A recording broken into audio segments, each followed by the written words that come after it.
Hello guys, आज हम देखें संविधान निर्माण के दौरान बनने वाली समितियों के बारे में। ठीक है ना। उसमें कुछ में ट्रिक भी होगी और कुछ में ट्रिक नहीं भी हो सकती है, तो भी आप याद रखें। वैसे मैं ट्रिक बताने की कोशिश करूँगा।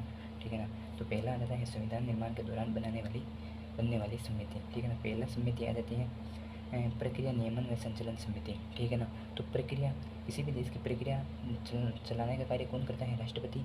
तो तब जब ये बने थे, राष्ट्रपति कौन थे? डॉक्टर राजेंद्र प्रसाद। तो इसे आप याद रखना, प्रक्रिया से डॉक्टर राजेंद्र प्रसाद उसके अध्यक्ष थे। ठीक है ना। फिर आता है संघ संविधान समिति। संघ संविधान समिति के अंदर आप याद रखना है ना, कभी भी पंडित बहुत साथ में मिल जाते हैं ना, साथ में संघ हो जाता है तो उनमें एक अलग ही शक्ति आ जाती है। ठीक है ना। तो जब वो मंत्र गाते तो अलग ही शक्ति आ जाती है ना, सब साथ में होते हैं। कौन होते हैं? पंडित। तो ठीक है ना। देखो, संघ संघ आ गया। संघ संविधान समिति के कौन हो जाएंगे? पंडित जवाहरलाल नेहरू। और सभी पंडित एक साथ हो जाते हैं तो क्या आ जाती है? शक्ति। तो संघ। और फिर बाद में संघ शक्ति के समिति के अध्यक्ष कौन हो जाएंगे? तो पंडित जवाहरलाल नेहरू। ठीक है ना।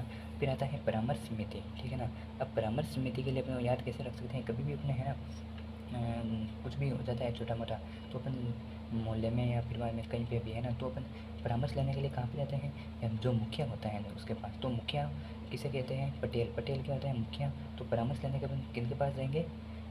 पटेल के पास। तो परामर्श समिति के अध्यक्ष कौन हो जाएंगे? पटेल। ठीक है ना। मौलिक अधिकारों की समिति। ठीक है ना। मोहल्ले के अंदर भी अध्यक्ष कौन होता है? अपने जो मुखिया होता है, मुखिया को कहा जाता है, क्या कहते हैं? पटेल। तो यहाँ पे भी सरदार वल्लभ भाई पटेल इनके अध्यक्ष हो जाएंगे। ठीक है ना। फिर आ जाएगा अल्पसंख्यक मामलों की समिति। ठीक है ना। तो अल्पसंख्यक मतलब जिनके संख्या कम है। ठीक है ना। जिनकी संख्या कम है वो भी कुछ भी निर्णय खुद तो नहीं ले पाएंगे। वो भी किनके पास जाएंगे? पटेल के पास। ठीक है ना।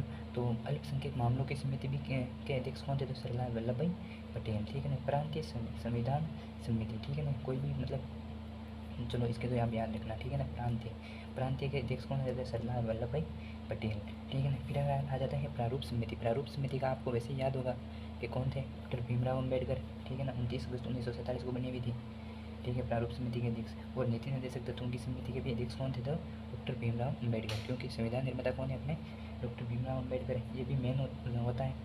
नीति निर्देशक तत्व में संविधान में मेन मुख्य कार्य होता है ना। तो इसके भी अध्यक्ष किसको बनाया गया था? भीमराव अम्बेडकर को। ठीक है ना। फिर आता है झंडा समिति। डॉक्टर राजेंद्र प्रसाद। इसको कैसे याद रखेंगे? किसी भी देश का सबसे ऊंचा क्या होता है? झंडा।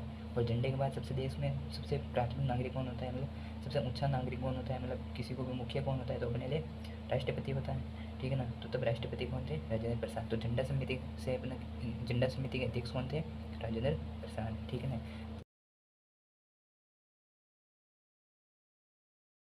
उप समिति। ठीक है ना। लेकिन मौलिक अधिकारों की समिति के लिए तो अपन कौन थे?